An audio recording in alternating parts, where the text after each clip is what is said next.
SIP stoppage ratio 85 के आसपास पहुंच चुका है दिसंबर के अंदर 2025 में। और स्मॉल कैप इन्वेस्टर के बीच में डर का माहौल है। क्या करें, इन्वेस्ट रहे, निकल जाएं, गलती तो नहीं कर दी स्मॉल कैप में इन्वेस्ट करके। अगर आपके मन में ये तकलीफ रही है एक बार भी कि भाई क्या करना चाहिए, तो मैं आपको आज कुछ डेटा दिखाने वाला हूं और डेटा के ऊपर ही बात करेंगे ताकि चीजें समझ आए। लास्ट एक साल के रिटर्न्स की बात करें, हिस्टोरिकली लास्ट एक साल मतलब ये पिछला एक साल रहा है, आने वाला अलग होगा। इसके डेटा की बात करें तो देखो, क्वांटम, सुंदरम और बंधन टॉप परफॉर्मिंग रहे हैं म्यूचुअल फंड के रिटर्न के पर्सपेक्टिव से। रिटर्न, पास्ट रिटर्न, फ्यूचर के रिटर्न गारंटी नहीं करते, तो ये सबसे बड़ी गलती होगी। आज की डेट में काफी सारे investors quantum small cap mutual fund को लेकर के परेशान है कि भाई क्या हो रहा है इसके अंदर, सुंदरम में क्या हो रहा है, बंधन में क्या हो रहा है, ट्रस्ट एमएफ क्या हो रहा है। मतलब अच्छे अच्छे म्यूचुअल फंड लॉस कर रहे हैं और ये म्यूचुअल फंड अच्छा कर रहे हैं। हो क्या रहा है इसके अंदर, आज समझाता हूं बेसिकली क्या हो रहा है। स्मॉल कैप इन्वेस्टर हो तो ये वीडियो आपके लिए बहुत ज्यादा इंपॉर्टेंट है। एक सही माइंडसेट आपको समझा दूंगा मैं, और इसी के साथ साथ डेटा के साथ डिस्कस करेंगे कि इन्वेस्टर कैसे सोचता है। और इन्वेस्टिंग जर्नी आपने जब स्टार्ट करी होगी तो 15 साल 20 साल सोच के करी होगी, आज आप क्यों डगमगा रहे हो, क्यों घबरा रहे हो, इसके बारे में बात करेंगे। क्योंकि अब ऐसी बात होनी शुरू हो चुकी है, अरे शेयर बाजार में इन्वेस्ट करा होता तो आपके जीरो रिटर्न होते, एफडी में करा होता तो 7% मिल रहा था, पीपीएफ में क्या होता तो 8% मिल रहा था, ईपीएफ में क्या होता तो 8% मिल रहा था, या रैंडम किसी प्लान में कर दिया होता तो 12% मिल रहा था, जैसे पीयर टू पीयर लैंडिंग होती है वहां पे, उसकी रिस्क की बात ही नहीं कर रहा कोई। तो आज मैं आपको सारी चीजें क्लियर कर दूंगा आसान भाषा में, बिल्कुल आसान भाषा में। तो मेरा नाम है अभिषेक उपाध्याय, आप देख रहे हो कॉफी थिंकर्स। प्रैक्टिकल और नॉलेजेबल वीडियोस पसंद है ये चैनल आपके लिए, सब्सक्राइब कर देना। वीडियो पसंद आ जाए तो लाइक कर देना। सबसे पहले इन्वेस्टर्स का सेंटिमेंट देखो कितनी तेजी से बदलता है। Investor record high money invest कर रहा है फ्लेक्सी कैप म्यूचुअल फंड में। दिसंबर के टाइम में ऐड हुआ है, टाइम टू ऐड और रीबैलेंस, क्या रीबैलेंस करने का टाइम आ चुका है। और यहां पे देखो गेम कितना खतरनाक हो चुका है। मतलब स्मॉल कैप से पैसा निकल रहा है और फ्लेक्सी कैप में जा रहा है। क्यों जा रहा है?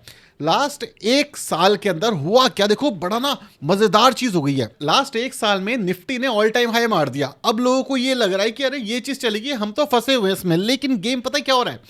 गेम ये है कि जब आप स्मॉल कैप इन्वेस्टर थे तब आपको स्मॉल कैप में अच्छा लग रहा था क्योंकि वहां पर रिटर्न्स बन रहे थे। अब रिटर्न्स नहीं बन रहे, लॉस हो रहा है, तो इस केस में आपको लग रहा है फ्लेक्सी कैप चलता चला जाएगा। फ्लेक्सी कैप की भी सच्चाई बताता हूं मैं आपको कुछ देर में। लेकिन अगर आप फ्लेक्सी कैप इन्वेस्टर बनना चाहते हो तो कुछ चीजें समझो, क्योंकि top performing flexi cap mutual funds अगर मैं यहां पे दिखाऊं आपको, top performing flexi cap mutual fund कौन से रहे हैं, तो top performing flexi cap mutual fund रहे हैं हमारे श्रीराम फाइनेंस का भी एक ठीक ठाक सा नंबर निकल करके आता है, अदरवाइज एचडीएफसी, फ्लेक्सी, कोटेक और बाकी सारे निकल के आते हैं। ठीक है, एचडीएफसी के अंदर जो फंड मैनेजर है वो चेंज हो चुके हैं, समझ रहे हो, फंड मैनेजर चेंज हो चुके हैं। तो यहाँ पे इसके बाद क्या रिटर्न्स आएंगे आपको नहीं पता, पराग पारेख में क्या रिटर्न्स आएंगे नहीं पता, क्योंकि उनकी जो एक थीसिस थी लॉन्ग टर्म इन्वेस्टिंग और डाइवर्सिफाई करते थे ग्लोबल मार्केट में, जिस वजह से उनकी एक्चुअली ग्रोथ होती थी पोर्टफोलियो में, वो भी हो गया। तो लॉस भी हो सकता है आने वाले टाइम पे फ्लेक्सी कैप में। क्यों? ये रिटर्न्स किसके बने हैं? उनके बने हैं जिन्होंने पास्ट में इन्वेस्ट करा है जब एसेट इसका अंडर वैल्यूड था। प्यार से समझो, ध्यान से सुनो, दोबारा से सुनो, किसके ग्रोथ हुई है? जिसने पास्ट में इन्वेस्ट किया था जब इनके अंदर के स्टॉक्स अंडर वैल्यूड थे। आज स्मॉल कैप गिर रहा है, तो अगर आप आज स्मॉल कैप में इन्वेस्ट कर रहे होगे, अगर कर रहे होगे, तो आप उस एसेट में इन्वेस्ट कर रहे हो जो अंडर वैल्यूड है। तो क्या होता है, जो मार्केट है ना वो साइकिल में काम करती है। मतलब पहली चीज अंडर वैल्यूड होती है, फेयरली वैल्यूड होती है, ओवर वैल्यूड होती है, गिरती है। कोई दूसरा सेक्टर आता है, ओवर वैल्यूड होता है, सॉरी फेयरली वैल्यूड होता है, ओवर वैल्यूड होता है और फिर गिरता है। मार्केट ऐसे काम करती है। अगर आप इस चैनल को कुछ टाइम पहले से फॉलो कर रहे होगे, हम बात कर रहे थे निफ्टी बैंक्स की। निफ्टी बैंक्स में एक एग्जांपल इसलिए देता हूं बार बार, क्योंकि निफ्टी बैंक्स 5 साल तक नहीं चला था। 2020-21 के बाद से 2024 सितंबर से पहले तक बैंक्स चल ही नहीं रहे थे। उस समय पे कोई भी इंसान बैंक का नाम लेता था कि भाई इन्वेस्ट करना चाहिए, नहीं करना चाहिए, लोग उसको मतलब पाप कहते थे कि भाई तूने पाप कर दिया, क्या बोल दिया, बैंक तो चलते ही नहीं है। आज की डेट में पूरी निफ्टी को ऊपर ले जाने वाला अगर कोई सेक्टर है तो वो बैंकिंग सेक्टर है। अगर आप निफ्टी के पोर्टफोलियो को एनालाइज करोगे ना, आपको ये चीज समझ आएगी। आईटी मरा हुआ है। अब लोग अगर आईटी के बारे में बात करेंगे तो लोग ये सोच रहे हैं कि भाई आईटी तो चलता ही नहीं, पैसा फंस जाएगा, 2 साल तक रिटर्न्स नहीं बनेंगे, विच इज ट्रू। आईटी में दिक्कत चल रही है, लेकिन इसीलिए तो सस्ता मिल रहा है। अगर सारी चीजें अच्छी हो जाएंगी तो सस्ता मिलेगा कैसे? इसको तो वैल्यू इन्वेस्टिंग कहते हैं। स्मॉल कैप में क्या हो रहा है, वैल्यूएशंस हाई हो गई, कंपनी के रिजल्ट्स नहीं आ रहे। अब जो एफआईआई थोड़ा बहुत भी अगर इन्वेस्ट करेगा तो वो कहाँ इन्वेस्ट करेगा? वो लार्ज कैप में इन्वेस्ट करेगा। मिड कैप और स्मॉल कैप में कौन इन्वेस्ट करता है? स्पेशली स्मॉल कैप में कौन इन्वेस्ट करता है? Retail investor. Small cap companies कब चलती हैं? जब मार्केट में हरियाली होती है, दुनिया में ना खुशी का माहौल होता है, तब चलती हैं। क्यों? स्मॉल कैप हाईएस्ट रिस्क वाली कंपनीज होती हैं। अब कोई भी रिस्क कब लेना चाहेगा? जब दुनिया में स्टेबिलिटी होगी, ताकि जो छोटी कंपनी है वो भी ग्रो कर पाए। अब बड़ी कंपनी खुद अपने प्रेजेंस के लिए स्ट्रगल कर रही है, तो छोटी कंपनी में कौन इन्वेस्ट करेगा? कोई नहीं करेगा, सब पैसा निकालेंगे, गिर रही है। ऐसा नहीं कंपनियां खराब हो गई, नहीं, ग्रोथ आ रही है, लेकिन दुनिया में हरियाली नहीं है, इसलिए गिर रही है। और ये नॉर्मल सी सिनेरियो है। जब एफआईआई पैसा डाल रहे थे मार्केट में, बहुत पुरानी बात हो गई, अब तो लगातार 2-3 साल से निकाल रहे हैं, तब लार्ज कैप भागता था। स्मॉल कैप में जब रिटेल ने इन्वेस्ट करना शुरू किया था तो भागता था, और रिटेल ये कहता था कि भाई इस बार की रैली तो हम ड्राइव करेंगे, एफआई की जरूरत नहीं है पैसे की। और जब एफआई ने पैसा निकालना शुरू किया, 1 साल 2 साल 3 साल, मार्केट गिरनी शुरू होती है। अब रिटेल भी डरा हुआ है। क्यों डरा हुआ है? क्योंकि उसके बेसिक कॉन्सेप्ट्स क्लियर नहीं है। भाई आप आए हो 20 साल इन्वेस्ट करने के लिए, आपने देखा 2 साल का करेक्शन, तो आप डर कैसे सकते हो? अगर आप ये सोच रहे हो कि भाई स्मॉल कैप में अच्छा नहीं है, फ्लेक्सी कैप में अच्छा है, भाई पोर्टफोलियो अच्छा होता है। Small cap, mid cap, flexi cap अच्छे नहीं होते। अगर एक पोर्टफोलियो में सिर्फ स्मॉल कैप है तो वो बढ़ेगा तो ज्यादा बढ़ेगा, गिरेगा तो ज्यादा गिरेगा। लोगों ने कह रहे हैं मैं घर बार बेच करके स्मॉल कैप में इन्वेस्ट कर दूंगा। बेसिक रिस्क नहीं समझ रहे कि भाई स्मॉल कैप गिरेगा, 3 साल नहीं चलेगा तो क्या होगा, तो आपका पैसा नहीं बनेगा। दूसरी सबसे बड़ी दिक्कत क्या होती है, लोग बेचना ही नहीं चाहते। मतलब सबसे पहला तो पता नहीं किसने कॉन्सेप्ट ये डाल दिया, आप टाइम नहीं कर सकते। मैं मानता हूं आप टाइम नहीं कर सकते, करना भी नहीं चाहिए, लेकिन थोड़ा प्रॉफिट बुकिंग एक चीज होती है। जब भी मैं स्मॉल कैप की वीडियोस बनाता हूं या मिड कैप की बनाता हूं ना, तो सबसे पहला कमेंट आता है, मुझे याद नहीं किसका आता है, क्या तुमने तो स्मॉल कैप बेच दिया था तो इसलिए तुम्हें स्मॉल कैप बुरे लग रहे हैं? भाई बेच दिया था, लेकिन स्मॉल कैप गिर गए ना उसके बाद, मैंने कोई टाइम नहीं किया। एक सिंपल सा कॉन्सेप्ट है कि अगर कोई भी चीज आपको शॉर्ट टर्म में अच्छी ग्रोथ दे दे, तो क्या लगता है जब वो गिरेगी तो ज्यादा गिरेगी। दूसरी चीज क्या, वो महंगी चीज और महंगी होगी? नहीं, महंगा होने का भी एक लिमिटेशन होती है, एक टाइम होता है। दूसरी चीज जो ज्यादातर लोग नहीं समझते, कि अगर कोई चीज गिर गई और आपने पहले प्रॉफिट बुक किया था थोड़ा बहुत, तो अब तो टाइम है ना, अब तो दोबारा इन्वेस्ट करो। मैं तो अब इन्वेस्ट कर रहा हूं स्मॉल कैप में, ठीक है। लोग कह रहे तबाह हो रहे हैं, लोग बेच के जा रहे हैं, अब तो टाइम है धीरे धीरे करके इन्वेस्ट करने का। मैं आपसे नहीं कह रहा इन्वेस्ट करो मत करो, क्योंकि हर किसी का रिस्क एपेटाइट ना दुनिया में बहुत बहुत अलग अलग है। पर्सनल फाइनेंस हमेशा पर्सनल होता है। थर्ड इंपॉर्टेंट फैक्टर, देखो सबसे पहले पोर्टफोलियो डाइवर्सिफाई करना चाहिए हमें। इंडियन लेवल पे करना चाहिए, ग्लोबल लेवल पर भी करना चाहिए। इंडियन लेवल का मतलब क्या है, लार्ज कैप में डालो, मिड कैप में डालो, फ्लेक्सी कैप में डालो, स्मॉल कैप में डालो, हर जगह डालो, ठीक है। पोर्टफोलियो का 10-20% स्मॉल कैप हो गया, मिड कैप हो गया 10-20%, 10-20% लार्ज कैप हो गया, 10-20% फ्लेक्सी कैप हो गया, कुछ कमोडिटीज हो गई। क्यों? जैसे हम डिस्कस कर रहे हैं साइकिल, अब किसी ने अगर ऐसा पोर्टफोलियो बनाया हुआ होगा तो भाई उसका फ्लेक्सी कैप ग्रो कर रहा है, स्मॉल कैप गिर रहा है, तो पोर्टफोलियो अभी भी रेड में नहीं होगा। अब जो सिर्फ स्मॉल कैप लेकर के बैठा है, 4 स्मॉल कैप के भी म्यूचुअल फंड ले लोगे, लेकिन स्मॉल कैप इंडेक्स ही गिर रहा है, तो आपका पोर्टफोलियो तो रेड होना ही है। और अगर मैं आपको दिखाऊं तो लास्ट 1 साल में ना कोई रिटर्न्स बने हैं, 13% ऑल टाइम हाई से गिर गया है। अब अगर आप 13% ऑल टाइम हाई से गिर गया है, तो आप ये सोच रहे हो कि भाई किसी इंसान ने करीब 2024 में पैसा लगाना शुरू किया होगा। मैं कह रहा हूँ एसआईपी कह रहा हूँ, मैं ये भी नहीं कह रहा लमसम किया होगा, मैं कह रहा हूँ 2024 से पैसा लगाना शुरू किया होगा। आज कितना हो गया, 2026 आ चुकी है, मतलब 1.2 ईयर्स के आसपास हो चुका है। उसके या तो जीरो रिटर्न्स होंगे या माइनस में रिटर्न होंगे। और मैं ये भी गारंटी के साथ कह सकता हूं कि अगर कोई इससे पहले भी लगा रहा होगा 2024 में एसआईपी कर रहा होगा, तो उसने अपसाइड एवरेज भी की होगी, डाउन साइड एवरेज भी की होगी, उसके भी 2% से ज्यादा के रिटर्न्स शायद ही दिख रहे हों। अगर उसने डाउन साइड अच्छी बाइंग करी है तो शायद 2% से ज्यादा होंगे।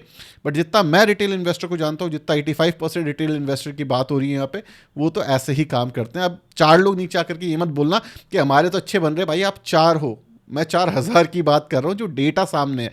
डेटा को आप झूठ कैसे कह सकते? डेटा को तो कोई झूठ नहीं कह सकता, ना आप कह सकते हो ना मैं कह सकता हूं। अब क्यों आ रही है दिक्कत? क्योंकि स्मॉल कैप हर किसी के लिए नहीं होता, समझ रहे हो?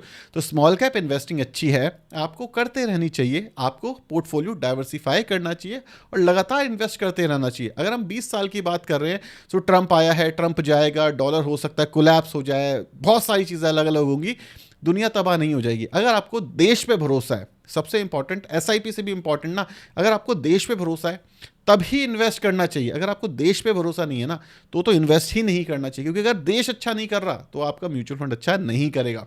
तो as a long term investor बने रहो मेरे भाई, इन्वेस्ट करते रहो, क्योंकि यही एक ऐसा टाइम है। देखो बाजार में क्या हुआ था, यहाँ पे दोबारा मैं बार बार पास्ट क्यों दिखाता हूँ, सितंबर 2021 और क्या कहते हैं 23 तक जो रिटर्न्स बने हैं किसी के, वो जीरो बने हैं, मतलब या तो नेगेटिव रिटर्न या फिर जीरो रिटर्न। लेकिन इसके बाद की जो रैली बनाई या गेन गैदर करी किसने करी, जो यहाँ पर 2-3 साल तक पेन में रहा। ये एफडी नहीं है कि आपको 7% हर साल मिल जाएंगे, नो, स्टॉक मार्केट एफडी की तरह काम नहीं करती। ये आपको 2 से 3 साल 4 साल कोई रिटर्न नहीं देगी, जीरो रिटर्न। उसके बाद आपको एक अप मूव दिखा देगी 1 साल में, फिर उसके बाद 2-3 साल तक जीरो रिटर्न। क्यों? बुल मार्केट बाजार में 30% टाइम होता है, मार्केट क्रैश बाजार में 20% टाइम होता है, और 50% टाइम मार्केट कंसोलिडेट करती है। आप खुद उठा करके आज का नहीं, हिस्ट्री का कोई सा भी डेटा देख लो, आपको यही दिखेगा। जो इंसान कंसोलिडेशन में बेच देता है वो इंसान ना कभी बुल रन में आता है, और बुल रन के पीक पे आता है और हमेशा लॉस करता है। तो मेरे भाई ये बहुत बेसिक कॉन्सेप्ट्स हैं। अभी मैंने एक नया चैनल भी शुरू करा है जहां पे मैं सिर्फ बेसिक कॉन्सेप्ट से बात कर रहा हूं, क्योंकि मुझे लगता है कई लोग कहते हैं कि यार हमें सब कुछ पता है, 100 में से 10% लोगों को पता होगा। ये जो मैं बता रहा हूं ये हो सकता है बहुत बेसिक लग रहा हो आपको, लेकिन साइकोलॉजी जो है ना वो पूरा गेम खराब कर देती है, अच्छे से अच्छे स्टॉक्स को गिरा देती है। एग्जांपल दे देता हूं, आज की डेट में आप किसी से पूछ लो गोल्ड, सिल्वर और कॉपर, हर कोई अच्छा कह रहा है, बात सही है। 5 साल पहले कौन अच्छा कह रहा था? किसी को पता ही नहीं था। कोई कह रहा है कि मुझे पता था, तो वो झूठ बोल रहा है, पता ही नहीं था किसी को। भाई रिटर्न्स बन चुके हैं तो अब कह रहे हैं लोग, बैंकिंग की बात कर रहे हैं, अब क्यों रिटर्न्स बन चुके हैं तो कह रहे हैं। नहीं, हमें बात उसकी करनी है जहां नहीं बना। कॉन्ट्रेरियन बेट इन्वेस्टिंग हमें करनी है। तो कॉन्ट्रेरियन बेट जो होता है वो अच्छी इन्वेस्टिंग होती है, पोर्टफोलियो इन्वेस्टिंग अच्छी होती है, सैटेलाइट इन्वेस्टिंग अच्छी होती है। और इन सबसे ज्यादा इंपॉर्टेंट, अगर मैं आपको ये कह रहा हूं कि अगर आप इन्वेस्ट कर रहे हो हाइपोथेटिकली, मैं नहीं कह रहा आपको करना है, बाइंग और सेलिंग कोई रिकमेंडेशन नहीं है, आपकी इच्छा है, करना चाहो तो करो, नहीं करना चाहो तो मत करो। लेकिन अगर आप अभी इन्वेस्ट नहीं कर सकते तो आप वेल्थ क्रिएशन तो भूल जाओ। अगर आप सीरियसली वेल्थ क्रिएट करना चाहते हो तो एक कहावत है, कोट है अंग्रेजी में, कि अगर आपको वेल्थ क्रिएट करनी है शेयर बाजार से तो 20 साल का टाइम लगता है, लेकिन अगर आपको जल्दी वेल्थ क्रिएट करनी है तो 30 साल तक लगता है। क्यों? 10 साल तो सिर्फ आपको सीखने में लग जाएंगे कि भाई जल्दी वेल्थ क्रिएट नहीं हो सकती। ठीक है, ये मैं ज्यादातर लोगों की बात करूँ। आप कोई एक्सपर्ट ही है तो उसको तो इस चैनल की जरूरत नहीं है, वो तो मुझे ही सिखा देगा कि कैसे जल्दी करते हैं। लेकिन अगर एक नॉर्मल रिटेल इन्वेस्टर है जो अपनी कमाई से पहले धीरे धीरे इन्वेस्ट कर रहा है, अपनी कमाई बढ़ा रहा है, इसी के साथ साथ इन्वेस्टिंग के साथ साथ अपने पोर्टफोलियो को बढ़ा रहा है, उसके लिए 20 साल की इन्वेस्टिंग होनी चाहिए एक नॉर्मल इंसान के लिए, अगर वो वेल्थ बनाना चाहता है। तो अगर ट्रंप आ जाए, ट्रंप कुछ भी करे, आप इन्वेस्ट नहीं कर रहे तो दिक्कत है। मैं ये कह रहा हूँ, अगर आपको ट्रंप से डर लग रहा है ना, उसकी मार्केट से डर लग रहा है, तो एक काम करो, गोल्ड में पोजीशन लेना शुरू कर दो। अब ट्रंप अगर सही हो जाता है तो स्टॉक मार्केट भाग जाएगी, गोल्ड गिर जाएगा। अगर ट्रंप सही नहीं होता तो गोल्ड भाग जाएगा, स्टॉक मार्केट गिर जाएगी। तो हेज हो गया ना। तो पोर्टफोलियो को सिर्फ इक्विटी की साइड लेके ही नहीं जाना। 2026 वो टाइम ही नहीं है कि अब सिर्फ आप इक्विटी के अंदर इन्वेस्ट करो, नहीं, अब आपको डाइवर्सिफाई करना पड़ेगा अपना पोर्टफोलियो। और जो इक्विटी में है या स्मॉल कैप में है, सोच रहे कि भाई ऐसे ही हो जाएगा, तो ऐसा नहीं होगा। अभी भी अगर आप नहीं टूटे ना, तो अगर ये बाजार, मैं लिख करके दे सकता हूं, अगर ये जो बाजार है हमारा, ये बाजार जो 1-1.5 साल से नहीं चला है, अगर ये बाजार सिर्फ, मैं कह रहा हूं 2 साल और ना चले, सिर्फ 2 साल की बात करो, स्मॉल कैप और ना चले, ये जो आपको स्टॉपेज रेशियो दिख रहा है ना 85 का, ये 100 तक आ सकता है और शायद इससे भी ऊपर चला जाए। क्यों?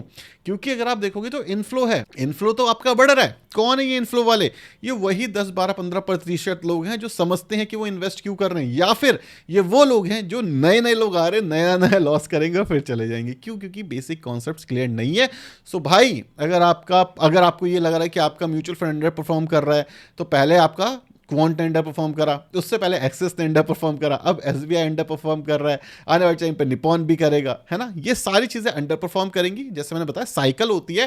पोर्टफोलियो एक जो बनाया हुआ है इन्होंने, ये पोर्टफोलियो की एक साइकिल है, कभी अच्छा करेगी कभी बुरा करेगी। As a long term investor आपको लॉन्ग टर्म इन्वेस्टिंग के हिसाब से ही सोचना है। दुनिया तबाह हो जाए, कुछ नहीं हो जाए, अलग बात है। स्टेप अप एसआईपी करनी है। और बेस्ट के सिनेरियो क्या हो सकता है यहां पे, कि भाई जब बाजार ऊपर हो तो स्टेप अप, स्टेप डाउन, और जब बाजार नीचे हो तो स्टेप अप। इसके अलावा एक और तरीका होता है जहां पे आप सेट कर सकते हो कि बाजार अगर इस प्राइस के ऊपर है तो आप थोड़ा ज़्यादा पैसा डालो, बाजार के नीचे है तो थोड़ा कम पैसा डालो, और ये डिफॉल्ट ऑप्शन होता है। इसका नाम मैं भूल गया हूँ, नेक्स्ट वीडियो में मैं इसे कवर करूंगा। ये बहुत अमेजिंग चीज़ बनाई, इसको सेटअप करना अकाउंट के साथ थोड़ा मुश्किल होता है, लेकिन ये अच्छा काम करता है। नई चीज़ आई, आई थिंक बोनस इन्वेस्टिंग कहते हैं, ऐसा कुछ कहते हैं उसे, या बल्क इन्वेस्टिंग कहते हैं, मुझे एक्जैक्टली नाम याद नहीं आ रहा। लेकिन ये वीडियो बनाने के पीछे रीज़न ये है कि लोग कह रहे हैं एफडी में पैसे डाले होते, पीपीएफ में पैसे डाला होता, या लार्ज कैप में डाला होता, या पोर्टफोलियो बेच के दूसरी जगह शिफ्ट कर रहे हैं। ऐसा नहीं है मेरे भाई, आपने एफडी और पीपीएफ में डाला होता तो आप इन्फ्लेशन के साथ लड़ रहे होते। आज से 5 साल बाद या 10 साल बाद जब अपने पोर्टफोलियो देखते तो जो स्टॉक मार्केट का पोर्टफोलियो है वो आपको अलग दिखता, एफडी का पोर्टफोलियो अलग दिखता। दूसरी चीज़, अगर आप इन्फ्लेशन को बीट करना चाहते हो तो एफडी से इन्फ्लेशन को बीट नहीं कर सकते। तीसरी चीज़, अगर आपकी इकोनॉमी अच्छी नहीं कर रही तो आप ग्लोबली डाइवर्सिफाई करो। मैं आजकल काफ़ी पढ़ रहा हूँ बाहर इनकी इन्वेस्टिंग के बारे में कि भाई अगर मैं सिर्फ अपना INR को उठा करके डॉलर में शिफ्ट कर देता तो भी मेरे को 5% अप्रिसिएशन मिल जाता, और ये अप्रिसिएशन आने वाले टाइम पे बढ़ता हुआ दिखेगा, क्योंकि रुपया 95 इवन 100 भी टच कर दे तो कोई बड़ी बात नहीं है। तो यहाँ पर तो आपको बाहर भी इन्वेस्ट करना सोचना पड़ेगा, अच्छी जगह इन्वेस्ट करो। सेमीकंडक्टर, डेटा सेंटर, AI, ये बाहर काफ़ी अच्छे तरीके से ग्रो कर रहा है। तो अगर आप चाहो तो यूएस इन्वेस्टिंग करना शुरू कर सकते हो, म्यूचुअल फंड के थ्रू या ETF के थ्रू। इंडियन इन्वेस्टिंग तो पोर्टफोलियो भी आपका डाइवर्सिफाई हो जाएगा। तो डरो मत यार, इन्वेस्टेड रहो, इन्वेस्ट करते रहो।